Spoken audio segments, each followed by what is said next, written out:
Hello friends, welcome to my YouTube channel study for PCS. आज हम लोग बात करने वाले हैं करंट अफेयर जो बीपीएससी एग्ज़ाम होगा 12 फरवरी 2023 को। उसमें जितने भी इम्पोर्टेंट क्वेश्चंस बनने वाले हैं उन पर डिस्कस करेंगे, जो ऑपरेशन से रिलेटेड और सैन्य अभ्यास से रिलेटेड। इन्हीं क्वेश्चनों पे आज हम चर्चा करेंगे जितने इम्पोर्टेंट है। और किसान रेल, जो भारतीय किसान रेल है, वो कहाँ पे, कैसे, क्या है, कहाँ पे आयोजित हुए थे, और G20 शिखर सम्मेलन कहाँ हुए। बने रहें पूरे वीडियो में अंत तक। ये जो क्वेश्चंस हैं ये बहुत ही इम्पोर्टेंट है, ये आपको एग्ज़ाम में देखने को मिलेंगे। जो 68वीं बीपीएससी का एग्ज़ाम 12 फरवरी को है। और बात करेंगे जो G7 शिखर सम्मेलन है, इस पर भी बात कर लेंगे, चर्चा करेंगे। आसियान शिखर सम्मेलन पे चर्चा करेंगे, और जो 33वां नाटो शिखर सम्मेलन है उस पर चर्चा करेंगे, और ब्रिक्स सम्मेलन पे भी चर्चा करेंगे। चलिए देखते हैं। यदि आप नए हैं मेरे चैनल पे तो चैनल को सब्सक्राइब कर लें और बेल आइकन को प्रेस कर लें, और अपने सभी दोस्तों के साथ शेयर कर लें, जिससे कि उनको भी इस वीडियो का फ़ायदा मिल सके।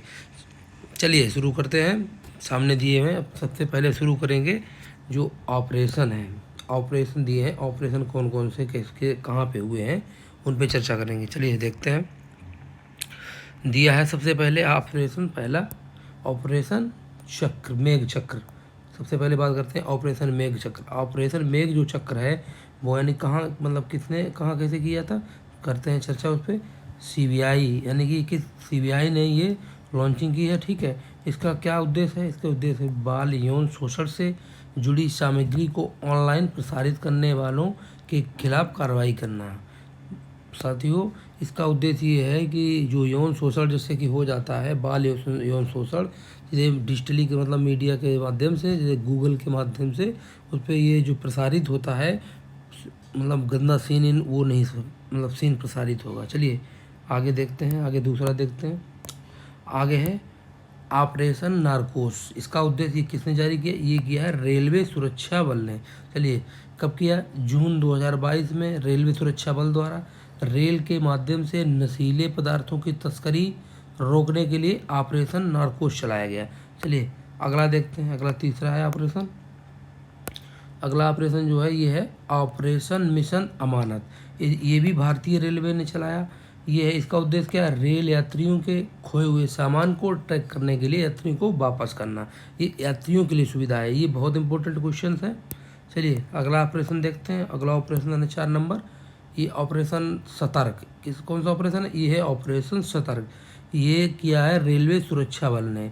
इसका उद्देश्य क्या है और कब जारी हुआ था? ये हुआ था अप्रैल 2022 में। रेलवे सुरक्षा बल द्वारा रेलवे से अवैध तंबाकू एवं अवैध शराब के लिए परिवहन का पता लगाने हेतु। चलिए अगला देखते हैं। अगला है 5 नंबर, ऑपरेशन उपलब्ध। किस, हम साथियों बात कर लेते हैं। ऑपरेशन उपलब्ध है, ये भी रेलवे सुरक्षा बल ने जारी किया। इसका उद्देश्य क्या है? इसका उद्देश्य है जो रेलवे टिकट कालाबाजारी करने वालों की गतिविधियों पर अंकुश लगाना तथा लोगों को रेलवे टिकट उपलब्ध कराना है। यानी कि जो ये बाहर जैसे टिकट, यानी कि कालाबाजारी से टिकट जो मिल जाता है, उसी पे अंकुश लगाने, उसी पे रोक लगाने के लिए रेलवे सुरक्षा बल ने ये ऑपरेशन उपलब्ध चलाया है। चलिए अगला देखते हैं। अगला ऑपरेशन है ऑपरेशन गंगा। ये भी इम्पोर्टेंट है, ये क्वेश्चन बीपीएससी पूछ भी चुका है। ये क्वेश्चन किसने जारी की? ये जो ऑपरेशन गंगा है ये किसने चलाया था? ये चलाया था केंद्र सरकार ने, सेंट्रल गवर्नमेंट ने।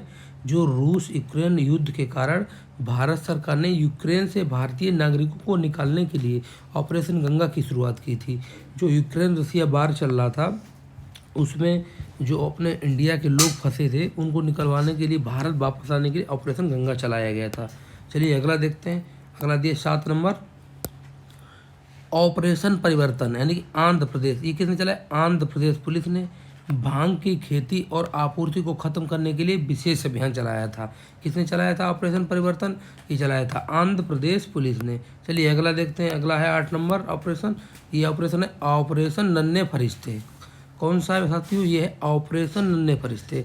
ये किसने चलाया था? ये चलाया था रेलवे सुरक्षा बल, यानी कि इंडियन रेलवे सिक्योरिटी फोर्स ने। यानी कि ये जो ऑपरेशन नन्हे फरिश्ते है ये भी रेलवे सुरक्षा बल ने ही चलाया है। चलिए इसका उद्देश्य क्या है? इसके तहत आरपीएफ ने यानी कि रेलवे पुलिस फोर्स ने देश भर के रेलवे स्टेशनों से 1000 से अधिक बच्चों को तस्करी से बचाया है। चलिए अगला देखते हैं ऑपरेशन। अगला ऑपरेशन है 9 नंबर ऑपरेशन, ये है ऑपरेशन आहट। ऑपरेशन आहट को भी रेलवे सुरक्षा बलों ने यानी कि आरपीएफ ने चलाया। इसका उद्देश्य क्या है? इसका उद्देश्य है महिलाओं तथा बच्चों को तस्करों से बचाना, ऑपरेशन आहट। चलिए अगला देखते हैं। अगला दिया है 10 नंबर ऑपरेशन, ऑपरेशन देवी शक्ति। ये बहुत इंपॉर्टेंट है ऑपरेशन, ये बहुत इंपॉर्टेंट आपको देखने को मिल सकता है बीपीएससी के एग्जाम में। ये चलाया है विदेश मंत्रालय ने। और एक आप लोगों से क्वेश्चन है, आप लोग कमेंट करके बताएंगे अपने भारत के जो विदेश मंत्री हैं वो कौन है, आप लोग कमेंट करके बताएंगे। चलिए देखते हैं किसने चलाया। ये विदेश मंत्रालय ने चलाया है और इसका उद्देश्य क्या है? इसका उद्देश्य है भारत के विदेश मंत्रालय ने अफगानिस्तान में फंसे भारतीय नागरिकों को निकालने के लिए इस मिशन की शुरुआत की। किसकी? ऑपरेशन देवी शक्ति की। जो यहाँ अफगानिस्तान में अपने भारतीय फंसे हैं उनको चलाने उसके लिए ये ऑपरेशन चलाया गया है। चलिए अगला देखते हैं। अगला दिया है I2U2। I2U2 क्या है? I2U2 में कितने देश हैं? इसमें है ये जो I2U2 है ये एक तरीके से क्वाड तरीके से ये भी है। ये है भारत, इजराइल और संयुक्त राज्य अमेरिका और संयुक्त अरब अमीरात। यानी कि आप लोग इसको याद कर सकते हैं इस तरीके से कि I2 का मतलब कि I जो है I इंडिया हो गया पहला, दूसरा हो गया इजराइल। ऐसे याद रख सकते हैं आप, इजराइल। और U2 का मतलब हुआ U मतलब USA, UAE। ऐसे आप याद रख सकते हैं। चलिए अगला देखते हैं।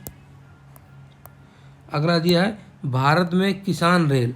अब चर्चा करें किसान रेल पे। चलिए पहली जो किसान रेल है वो मतलब कहाँ चली और कैसे चली, कब चली, ये बताते, इस पर चर्चा कर लेते हैं। ये चली थी देवलाली यानी कि नासिक महाराष्ट्र से दानापुर पटना बिहार तक।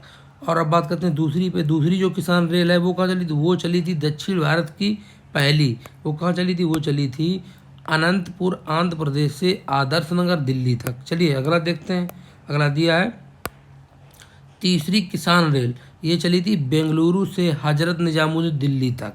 और जो चौथी चली थी किसान रेल वो चली थी नागपुर से बारूद ऑरेंज सिटी यानी कि महाराष्ट्र से आदर्श नगर से दिल्ली तक। चलिए अगला देखते हैं। अगला दिया है 5 नंबर 100वीं जो किसान रेल थी वो चली थी सांगोला महाराष्ट्र से शालीमार यानी कि पश्चिम बंगाल तक, सांगोला महाराष्ट्र से पश्चिम बंगाल तक। चलिए अगला देखते हैं। अगला दिया है जो 1000वीं किसान रेल चली थी वो कहाँ से कहाँ तक चली थी?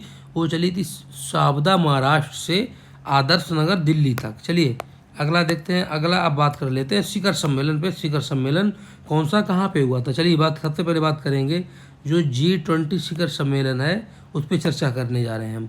ये देखते हैं 17वां G20 शिखर सम्मेलन 2022 आयोजित कहाँ हुआ था? ये हुआ था बाली इंडोनेशिया में। चलिए अगला देखते हैं जो 18वां G20 शिखर सम्मेलन 2023 जो मतलब होने वाला है वो कहाँ है? वो अपने देश भारत में होगा। और 19वां G20 शिखर सम्मेलन आयोजित 2024 कहाँ होगा? ये होगा ब्राज़ील में। चलिए अगला देखते हैं और बात कर लेते हैं जो 16वां हुआ था। वो 16वां हुआ था रोम इटली में। ये एग्ज़ाम के हिसाब से इम्पोर्टेंट नहीं है, इम्पोर्टेंट है ये जो अब एग्ज़ाम जो बीपीएससी का होगा उसमें ये इम्पोर्टेंट है कि कहाँ होगा। और एक ये इम्पोर्टेंट है 17वां ये जो हुआ था ये कहाँ हुआ था। बाकी ये जो है ये भी पूछ सकता है कि जो आने वाला 19वां होगा वो G20 शिखर सम्मेलन कहाँ आयोजित होगा, ये पूछ सकता है। चलिए अब बात कर लेते हैं कि जो इसकी स्थापना हुई थी G20 शिखर सम्मेलन की, इसकी स्थापना हुई थी 1999 में। चलिए इसमें कितने देश शामिल थे? इसमें कुल देश 19 देश और EU शामिल थे। चलिए अब देखते हैं दूसरा जो सम्मेलन है वो कहाँ हुआ था। वो है यानी कि संयुक्त राष्ट्र जलवायु परिवर्तन, यानी कि संयुक्त राष्ट्र जलवायु परिवर्तन पे चर्चा कर लेते हैं। चलिए देखते हैं जो COP27 है वो हुआ था संयुक्त राष्ट्र जलवायु परिवर्तन सम्मेलन 2022 शर्म अल शेख, यानी कि ये हुआ था मिस्र में, यानी कोप 27 कहाँ हुआ था? कोप 27 हुआ था मिस्र में। चलिए अगला देखते हैं, कोप यानी कि कोप 28, ये 27 पे हो गया। अब बात कर लेते हैं कोप 28, यानी कोप 28 जो हुआ था वो संयुक्त राष्ट्र जलवायु परिवर्तन सम्मेलन 2023। अरे कोप 28 जो अभी हुआ नहीं, मतलब होगा, ये होगा संयुक्त अरब अमीरात यानी कि यूएई। एक और पॉइंट देख लेते हैं, जो कोप 26 कहाँ आयोजित हुआ था? ये हुआ था यूके यानी कि ग्लासगो में। चलिए इसकी जो पहली बैठक हुई थी 1995 में जर्मनी के बर्लिन में आयोजित की गई थी। चलिए अगला देखते हैं, अगला दिया है SCO यानी कि जो 23वां यानी कि 23वां यानी कि 27वां जो SCO यानी कि संघाई सहयोग संगठन शिखर सम्मेलन 2023 हुआ, मतलब जो होगा वो कहाँ होगा? वो होगा अपने भारत देश में। और जो 22वां यानी कि हुआ था, यानी कि 2022 में वो हुआ था समरकंद उज्बेकिस्तान। इसकी स्थापना कब हुई थी? एससीओ की स्थापना हुई थी 2001, यानी कि कुल देश कितने थे? 9। मुख्यालय कहाँ था? इसका मुख्यालय था बीजिंग यानी कि चाइना में। चलिए अगला देखते हैं, G7 शिखर सम्मेलन, G7 पे चर्चा करते हैं। जो 49वां G7 शिखर सम्मेलन 2023 मतलब वो होगा जापान में। और जो 50वां G7 शिखर सम्मेलन 2024 होगा वो होगा इटली में। और जो 48वां शिखर सम्मेलन यानी कि G7 शिखर सम्मेलन हुआ 2022 में हुआ था जर्मनी में। चलिए अगला देखते हैं, इसकी स्थापना भी देख लेते हैं। इसकी स्थापना जो है वो हुई थी 1975 में। और इसमें कुल कितने देश थे G7 में? उसमें थे 7 देश। चलिए अगला देखते हैं, आसियान शिखर सम्मेलन। आसियान शिखर सम्मेलन कहाँ हुआ और कौन सा नंबर का हुआ? चलिए इस पर चर्चा करते हैं। 40वां एवं 41वां आसियान शिखर सम्मेलन 2022 कंबोडिया में आयोजित हुआ। और जो 42वां एवं 43वां आसियान शिखर सम्मेलन 2023 हुआ था वो हुआ था इंडोनेशिया, यानी कि इंडोनेशिया में आयोजित हुआ था। यानी कि कौन सा नंबर का? 42वां और 43वां आसियान शिखर सम्मेलन 2023 जो होगा वो होगा इंडोनेशिया में। चलिए अगला देखते हैं इसका, चलो इस पर और चर्चा कर लेते हैं। यानी कि जो ये 38वां 39वां जो हुआ था, यानी कि 40वां पे चर्चा हो गई, 41वां पे चर्चा हो गई और 42वां पे भी चर्चा हो गई, 43वें पे भी चर्चा हो गई। आप करते हैं 38वां एवं 39वां, ये हुआ था ब्रुनेई में। और जो इसकी स्थापना हुई थी यानी कि इसकी आसियान शिखर सम्मेलन की इसकी स्थापना हुई थी 1967 में। और इसका मुख्यालय जो है वो है जकार्ता या इंडोनेशिया, जो इंडोनेशिया की राजधानी है। चलिए इसमें जो देश हैं कुल 10 देश हैं, Myanmar, Thailand, Cambodia, Singapore, Brunei, Indonesia, Malaysia, Vietnam, Laos, Philippines. और इन देशों को दक्षिण पूर्व एशिया के देश भी कहा जाता है। चलिए अगला देखते हैं, अगला दिया है 33वां नाटो शिखर सम्मेलन, इस पे चर्चा करते हैं। ये 2023 यानी ये कहाँ आयोजित होगा? ये होगा लिथुआनिया में। और जो इसका 32वां हुआ था यानी कि 2022 वो हुआ था मैड्रिड स्पेन में। इसकी स्थापना जो है 1949 में हुई थी। इसमें कुल है जो 10 देश शामिल हैं। ये सैन्य संगठन है और इसका जो मुख्यालय है कहाँ है मित्रों? इसका मुख्यालय है ब्रुसेल्स, बेल्जियम। किसका मुख्यालय मैंने चर्चा की? जो यानी कि 33वां जो नाटो शिखर सम्मेलन है इसका मुख्यालय जो है वो है बेल्जियम में। चलिए अगला देखते हैं, जो ब्रिक्स सम्मेलन पर चर्चा कर लेते हैं। ब्रिक्स जो शिखर सम्मेलन ये हुआ है 2023 मतलब जो होगा 15वां ब्रिक्स शिखर सम्मेलन 2023 ये दक्षिण अफ्रीका में होगा। और जो 14वां हुआ था ब्रिक्स शिखर सम्मेलन ये हुआ था चाइना में। और इसकी जो स्थापना 2019 में हुई थी ब्रिक्स शिखर सम्मेलन की। इसका मुख्यालय जो है वो है संघाई यानी कि चाइना में। और इसमें कुल 5 देश हैं, भारत और चीन और दक्षिण अफ्रीका और रूस और ब्राज़ील। चलिए अगला देखते हैं, अगला है संयुक्त राष्ट्र द्वारा घोषित वर्ष। क्या घोषित किसको किया गया है इस पर चर्चा कर लेते हैं। सबसे पहले बात करेंगे 2021 मतलब क्या घोषित किया गया 2021 वर्ष। 2021 जो वर्ष है वो किया गया है शांति एवं विकास हेतु अंतर्राष्ट्रीय वर्ष में। साथियों क्या घोषित किया गया? शांति एवं विकास हेतु अंतर्राष्ट्रीय वर्ष। अब बात कर लेते हैं कि 2022 है वो किस क्या घोषित किया गया है, मतलब जो राष्ट्र यानी कि संयुक्त राष्ट्र द्वारा घोषित वर्ष है वो 2022 क्या घोषित किया गया। वो जो 2022 है वो घोषित किया गया जो कुटीर मत्स्य एवं मत्स्य पालन हेतु अंतर्राष्ट्रीय वर्ष। ये किसकी ओर बढ़ावा की बात है, कुटीर और ये मत्स्य पालन की ओर बढ़ावा की बात हुई है। अब जो ये जो हो चुका है 2022, अब 2023 पे चर्चा कर लेते हैं। 2023 का जो यूएनओ का जो उद्देश्य है, जो वर्ष घोषित किया गया है वो किया गया है मोटे अनाजों बाजरे का अंतर्राष्ट्रीय वर्ष। इसका मतलब क्या हुआ, जैसे कि बाजरा हो गया, चना हो गया, इसकी बात हुई है कि ये लोग आप लोग जैसे कि जनता है जो इसको खाने में यूज करे, जिससे कि आदमी पहले आप देख पहले जैसे कि पूर्वज आप लोगों के बताते होंगे कि ये पहले लोग मोटा अनाज खाते थे क्योंकि वो बहुत बेनिफिशियल रहता था, पौष्टिक आहार पूरा उससे मिलता था। इसीलिए 2023 वर्ष जो यूएनओ ने की है उसी के लिए उसमें मोटे अनाज और बाजरे का अंतर्राष्ट्रीय वर्ष 2023 यूएनओ ने घोषित किया है। चलिए 2024 पे चर्चा कर लेते हैं। जो 2024 वर्ष है उसमें क्या घोषित किया, 2024 को क्या घोषित किया गया, वो किया गया उष्णगणों की अंतर्राष्ट्रीय वर्ष। चलिए अगला देखते हैं क्या है, अगला है अंतर्राष्ट्रीय दर्शक। अंतर्राष्ट्रीय दर्शक पर चर्चा करते हैं। 2022 से 2032 यानी कि स्वदेशी भाषाओं का अंतर्राष्ट्रीय दशक है ये। किस पे चर्चा हुई है, ये हुई है 2022 से 2032 के बीच का जो कार्यकाल है, समय है, इसमें जो इसको घोषित किया है वो किया गया स्वदेशी भाषाओं का अंतर्राष्ट्रीय दशक बताया गया है। और 2021 से जो 2030 का समय है इसको बताया गया है संयुक्त राष्ट्र पारिस्थितिकी बहाली दिवस। चलिए अब देख लेते हैं 2019 से 28 का जो घोषित किया गया उसे किया गया शांति का दशक यानी कि नेल्सन मंडेला दशक। और जो 2018 से 27 को घोषित किया गया है उसे किया गया है गरीबी उन्मूलन हेतु अंतर्राष्ट्रीय दशक। और चलिए आगे देखते हैं, आगे अब चर्चा करेंगे हम भारत अमेरिका के बीच होने वाले सैन्य अभ्यास। जो अमेरिका यानी कि यूएसए और इंडिया के बीच जो सैन्य अभ्यास हुए हैं उन पर चर्चा कर लेते हैं। चलिए पहला है जो सैन्य अभ्यास उसको देखते हैं। पहला जो सैन्य अभ्यास है वो है टाइगर ट्रम्प अभ्यास। ये कब हुआ, ये हुआ 2022 में। किन देशों के बीच, भारत और अपने ये यूएसए के बीच में। चलिए अगला है नेक्स्ट, उस पर देखते हैं वो सैन्य अभ्यास को, वो है 13वां वज्र प्रहार। ये भी 2022 में आयोजित हुआ था। और जो वज्र प्रहार है ये अपने देश और यूएसए के बीच हुआ था। चलिए नेक्स्ट देखते हैं 18वां युद्धाभ्यास 2022। ये भी यूएसए और इंडिया के बीच में हुआ था। चलिए अब बात कर लेते हैं जो जापान के बीच, भारत और जापान के बीच युद्ध अभ्यास यानी कि सैन्य अभ्यास हुए हैं उस पर चर्चा कर लेते हैं। पहला है यानी कौन सा है, जीमैक्स यानी कि जीमैक्स 6।